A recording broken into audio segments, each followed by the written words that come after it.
Salut tout le monde, j'espère que vous allez bien. J'ai décidé de faire une vidéo là ce soir de chez moi. Euh, il est presque 19 heures à Santa Monica et j'avais envie de partager un petit bout de mon journal intime. J'ai, euh, où j'écris, j'essaie d'écrire un petit peu tous les jours et j'avais ce moment intime que j'ai écrit le 23 septembre. Pourquoi je tousse? Je vais le retrouver. Je suis tombé dessus par hasard et, euh, et je me suis dit ça serait peut-être sympa de le partager et puis éventuellement voir si ça résonne chez vous. Alors, c'est mon journal intime du 23 septembre 2024 que j'ai intitulé L'amour véritable, au-delà de l'ego et du rejet. Je me suis réveillé avec de la peine. Et comme chaque jour, cette souffrance de ne pas avoir de relation avec mes enfants. J'ai cette douleur en moi et je me dis qu'elle a peut-être une signification. À ce moment-là, une vidéo m'a été recommandée sur YouTube intitulée Exclusive Spiritual Bombshell, Matt Kahn Reveals the True Source of His Mystical Teaching. Avec l'algorithme de YouTube, je reçois beaucoup de recommandations d'ordre spirituello-cosmique. En l'écoutant, j'en tire que dans cette vie, il faut tout aimer. Pas seulement les gens, mais tout, c'est-à-dire le passé et le futur. Et à ce moment-là, je n'ai pas pu m'empêcher de penser à mon père, à ce qu'il a traversé. Et je me dis que le fait de l'avoir rejeté, et donc de ne pas l'avoir aimé pendant une période, a eu un effet de karma. Comme si l'univers voulait me montrer que la peine qu'il a ressentie, je devais la ressentir aussi, en raison de notre connexion. Et aujourd'hui, je crois que mon désespoir de ne pas retrouver mes enfants est peut-être lié au fait que je voulais les protéger de la souffrance que je vis aujourd'hui. Et je pense que nous sommes tous connectés. En attirant beaucoup de personnes dysfonctionnelles dans ma vie, j'ai parfois ressenti des moments de connexion quand j'ai appris à les aimer. Par exemple, avec une de mes longues relations, j'avais remarqué qu'il n'y avait aucune prise de conscience, aucune responsabilité pour le mal que je recevais ou que je percevais de cette personne. Et donc j'en ai conclu qu'il devait forcément y avoir un angle mort.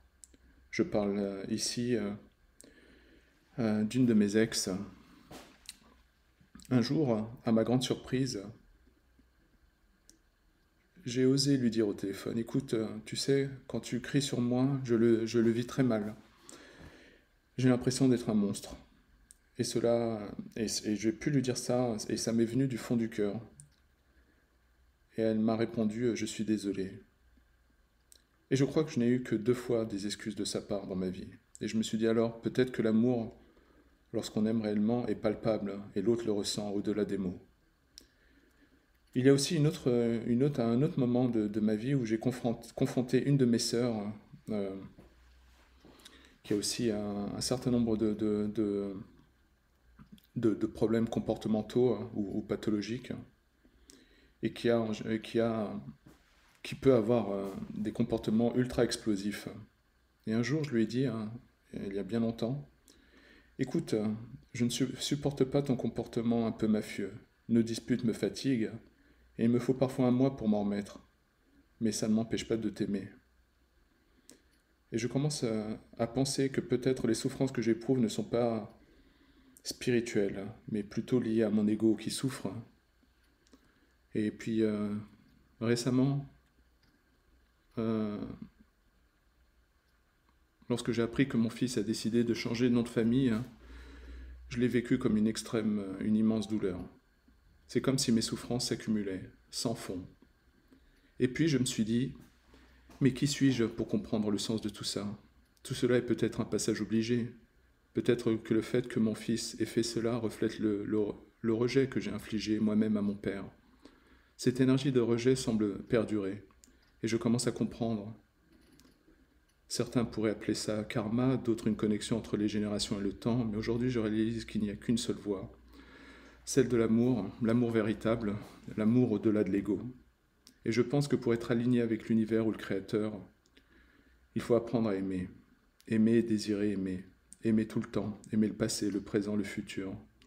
Aimer les gens que l'on croise dans la rue. Aimer... il n'y a pas d'autre solution.